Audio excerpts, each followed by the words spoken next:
Welcome back, guys. My name is Patrick. This is the Fanatic Rundown, and what a crazy night tonight. The Edmonton Oilers, at the end of it, come away with a 7-5 victory over the Detroit Red Wings. They led 3-0, 4-1, and 5-4 at different points in this hockey game. Detroit, give them a ton of credit. They're completely out of it. Would not die tonight, kept fighting back, tied it again. But Warren Foegele, with just under 5 minutes to go, I believe, put the Oilers up 6-5. Evander Kane gives them an empty net goal to make it 7-5. And that finally holds off the Detroit Red Wings as the Oilers pick up the 7-5 victory. The first 4 to 5 minutes of this hockey game is some of the best hockey I've ever seen this team play. They were absolutely dominating the Detroit Red Wings. They were all over them. Detroit could get nothing going. All the play was in Detroit's zone.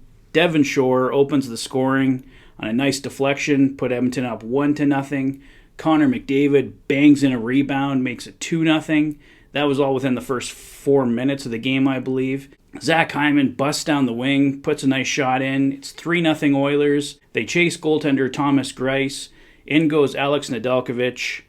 And Detroit came to life. They made it 3-1, but the Oilers kind of held them at bay there.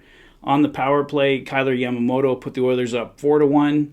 And, Detroit had a little pushback. But, you still felt okay with the Oilers after the first period. They're up 4-1. Things are going okay.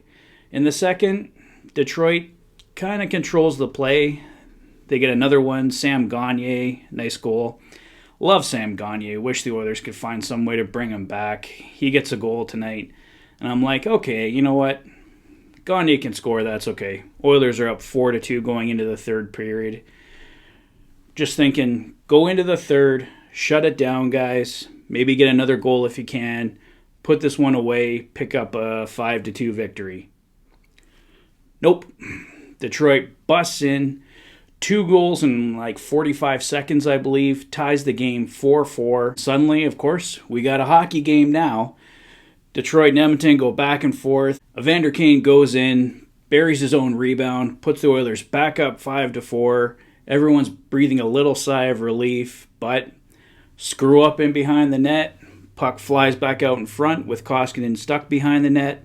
Can't get back out in front in time. Detroit ties at 5-5. And we're back into anarchy. Once again, back and forth. Warren Foegele throws it in front, deflects in off a Detroit player.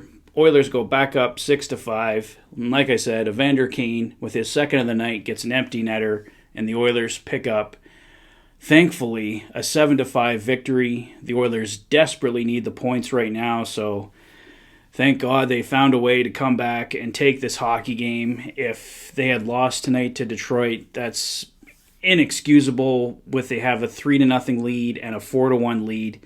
You cannot blow those kinds of leads. Like I said, tonight I seen the Oilers play some of their best hockey and some of their absolute worst hockey. Give Detroit credit. They kept coming. Like, it wasn't just the Oilers just gifting it to them. Detroit put the effort in. They're a hard-working team. They managed to fight back. But the Oilers need to be the team that has the killer instinct. I feel like I've mentioned this dozens of times throughout the year. The Oilers just simply do not have killer instinct. They get teams down, they have them where they want them, and then they let off the gas. They're going like a friggin' Ferrari to start this hockey game, and then it seems like they pulled it back and just stayed in neutral for the rest of the hockey game until the third period when, oh crap, Detroit's tied the game twice. We're sitting here 5-5 now. Guess we better wake up again. They woke up again, got 2 more goals, got the victory, but very sloppy, a bit painful to watch. If you're just a casual hockey fan turning on this hockey game, pretty entertaining, a 7-5 victory, but for Oilers fans, pretty gut-wrenching. It's like you can't see your team blow that kind of lead. If we're looking back at this 10 to 12 games from now, no one's really going to care how the Oilers won. It just matters that they did win. They came back, got the 7-5 victory, so we can all take a deep breath, move forward. Got the Buffalo Sabres and New Jersey Devils coming up next. 2 more huge games for the Oilers. From the sounds of it, we're going to see Mike Smith against the Buffalo Sabres. Kind of makes sense. Mikko Koskinen, I thought through the first 2 periods tonight was really good, but he does give up 3 goals in the third to Detroit. Not all of them all Koskinen's fault. The 5th one, yeah, I'm going to blame that on Koskinen a bit. Bit of a miscue between him and Duncan Keith. Duncan Keith probably should have just kept his distance away from Koskinen and let him play the puck, but bit of a screw-up for both of them there. But overall, I didn't think Koskinen was horrible tonight. He made some great saves. He made a great poke check in the second period, knocking it away from a Detroit player on a breakaway. So I was actually pretty happy with Koskinen. After 40 minutes, he had made some key saves. Kind of it all fell apart in the third there, but I think either way, we probably would have seen Mike Smith on Thursday against Buffalo. The Oilers obviously want to get him playing. Can Mike Smith give us a solid game? I hope so, because Buffalo is another team that the Oilers have to beat. The Oilers have to be collecting these points. So Mike Smith has given the Oilers some good games this year, and he's given them some truly atrocious ones. So I'm really hoping Thursday can be a comeback game for him. Apparently, according to Jim Matheson, the Oilers did talk to Mike Smith about going down to Bakersfield, doing a conditioning stint there. Mike Smith doesn't want to go. He feels it's better if he stays up against NHL competition. I guess we'll see, right? Because if his play doesn't improve, the Oilers are going to be in some trouble. They can call up Stuart Skinner, go with Koskinen and Skinner if Smith doesn't get his game going.